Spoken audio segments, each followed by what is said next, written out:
Hi friends, welcome to yet another chapter from Class 10 Civics, that is Chapter 6, Political Parties. In the previous chapters, we noticed the role of political parties in the rise of democracies, in electoral politics, and in the making and working of government. In this chapter, we shall take a closer look at the nature and working of political parties. So let's begin. So for the ease of understanding, I have divided this chapter into 3 parts. In the first video, we shall discuss the meaning of political parties, the functions of political parties, and the types of party systems in India. In the second video, we shall discuss the political parties in India, and that are the national and state parties.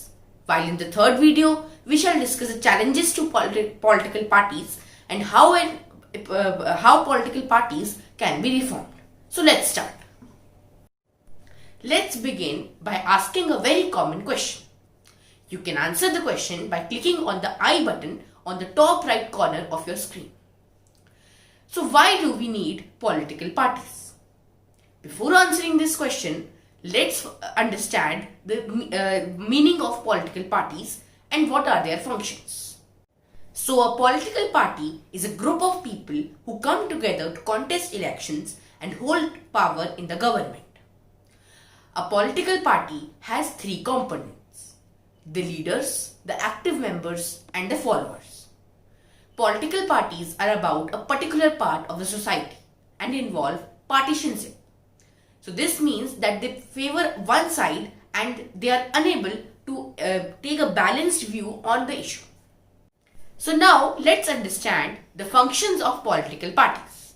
First, parties contest elections. Second, they put forward different policies and programs. Third, they play a decisive role in making laws for the country. Fourth, they form and run the government.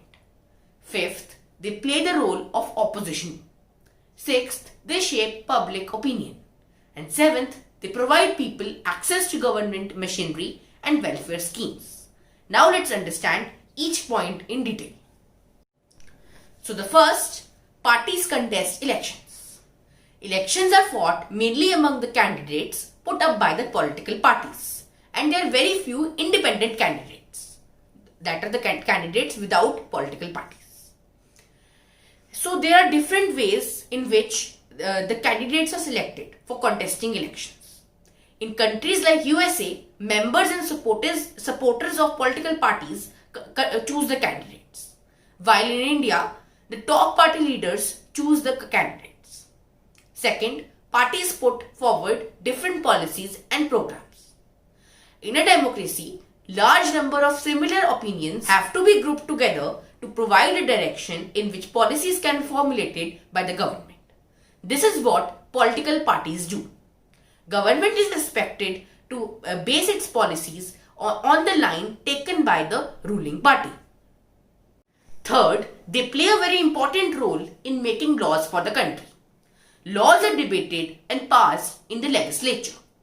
But since most of the members in the legislature belong to a political party, they go by the direction of party leadership. Fourth, parties form and run the government. So parties recruit leaders, train them, and then make them ministers to run the government in the way they want. Fifth, parties play an important role of opposition. So, the party which wins elections and forms the government is called ruling party, and the parties which lose the elections are called opposition parties. These opposition parties voice different views and criticize the government of its failures and wrong policies. Sixth, they influence public opinion. So, they raise and highlight issues, and many pressure groups are the extensions of political parties. Parties launch movements for the resolution of problems faced by the people. And lastly, they provide people access to government machinery and welfare schemes. For ordinary citizens, it is easier to approach the local party leader rather than the government officers. Thus, parties help to establish contact between the government and the people. So now, after learning all about these functions of political parties, we can answer the question that why do we need political parties? So the answer to this question is that they perform all these functions. If there were no political parties, then no one will be responsible for how the country will be run. So no one will be accountable to the people.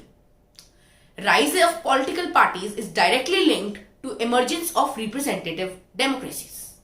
Parties provide mechanism to bring various representatives together, raise various issues, support or restrain government, make policies, justify them or oppose them. Fifth, political parties fulfill all the needs that every representative government needs.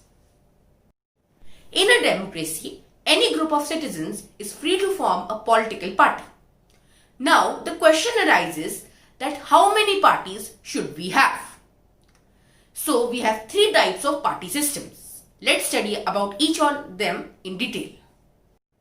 So, there are mainly three types of party systems in the whole world, that are one-party systems, two-party systems and multi-party systems.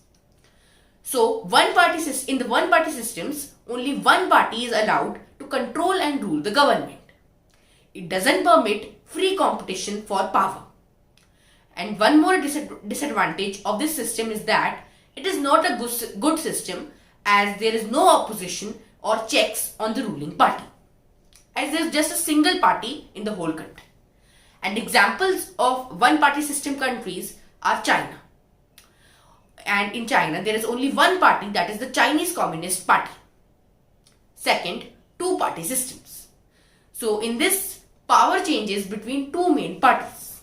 Other parties also exist, but they have very few seats in the legislature. Examples, USA and the United Kingdom. Now the advantage of two-party system is that they have a strong opposition. But the disadvantage is that they have less public representation. Third, multi-party system. So in multi-party system, several parties compete for power. The government is formed by various parties coming together in a coalition. The disadvantage of multi-party systems is that it is very messy and it leads to political instability. But it also has many advantages, such as it allows variety of interests and opinions to be represented. Examples of multi-party systems are India. In India, there were three alliances in the 2004 elections. That are the National Democratic Alliance or the NDA, the UPA or the United Progressive Front, and the Left Front. So now, after studying all these three systems, can you tell me which is the best system? You can answer this question by clicking on the I button. So, which is the best system out of all these systems? No system is ideal for all the countries and for all the situations. Party system evolves over a very long time, and it depends upon the nature of society, its social and regional divisions, and its history of politics and its system of elections. For example, India is such a diverse country that multi-party system is the best for us. So this is all for today. In the next video, we shall discuss the types of political parties in India, that are the national parties and the state parties. Stay tuned. Thank you.